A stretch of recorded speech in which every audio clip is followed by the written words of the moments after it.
അഥവാ പെണ്ണുങ്ങളുടെ ബുദ്ധി എന്ന തമാശക്കഥയാണ് ഇന്ന് ഞാൻ പറയാൻ പോകുന്നത്.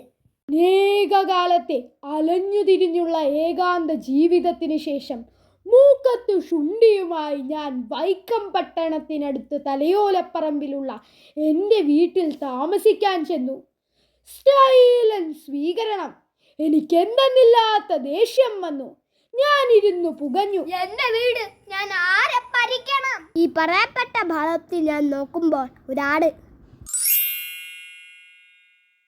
ഇത് ആരുടെ ആട്? എന്തോരം സ്വാതന്ത്ര്യം! വരാന്തയിലെ ചാരുകസേരയിൽ ഇരുന്ന എന്തോ കീറുന്ന ശബ്ദം കേട്ട് ഞാൻ ആ ചെറിയ വാതിലിൽ കൂടി ഒന്ന് നോക്കി.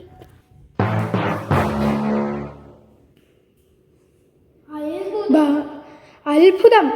ബാല്യകാല സഖിയുടെ കോപ്പി ഇപ്പോൾ അകത്താക്കുകയാണ്. നിമിഷ നേരങ്ങൾക്കുള്ളിൽ അതും അകത്താക്കി. നിമിഷ നേരങ്ങൾക്കുള്ളിൽ അതിൻ്റെ കമ്പിളി പുതപ്പ് ചാപ്പിടാൻ തുടങ്ങി.